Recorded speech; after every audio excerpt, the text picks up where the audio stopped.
Hi, Kristen Luce here.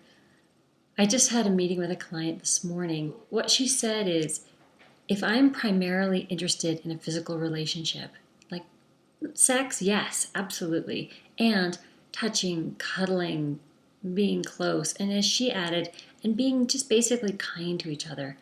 What if I'm interested in those things and I'm not really interested in a relationship? So does that make me a whore?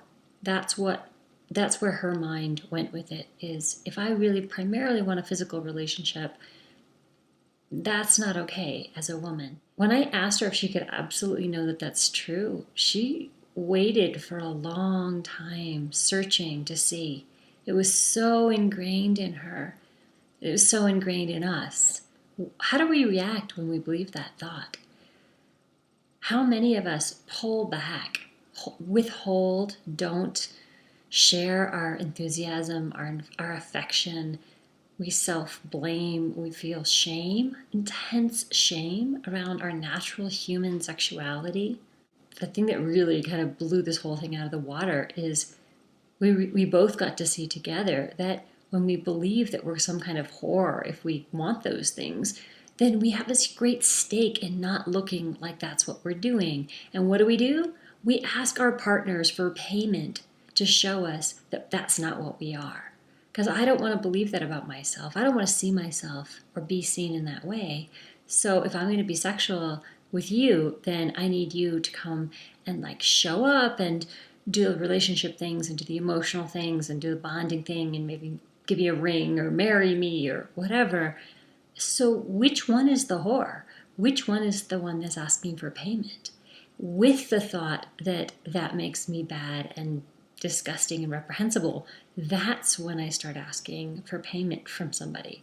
Without the thought that there's anything wrong with me for actually enjoying female sexuality, all of a sudden I'm available and I don't need payment because the payment that I would want is what I'm getting. I'm getting exactly what I want, and so is my partner. So, where is the problem? We're so conditioned to think that our sexuality and our touch and our way of being with another person is not totally wholesome, not innocent, not our own, actually.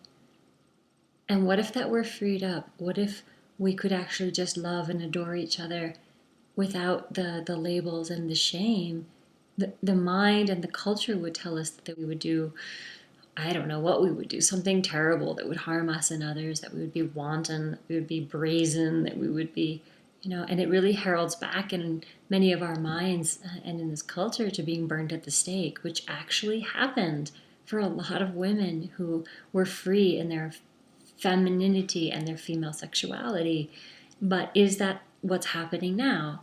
No, it's not. And yet, somewhere deep in our DNA or deep in our core and our historical experience, a lot of us still feel like it's almost going to actually happen to us if we let go and we actually let ourselves love in a full way. If you didn't have that burning in the back of your mind, how much more free would you be to love physically, emotionally, love and give yourself and enjoy and not put your partner on this hook of having to pay you back by showing how committed he is so that you can preserve your own image of not being the bad girl, not being the whore, not being the prostitute, not being the bad one. For so many women who really long for relationship and connection, I think this is a huge piece of actually what keeps us from it. Thank you so much for listening, and be well.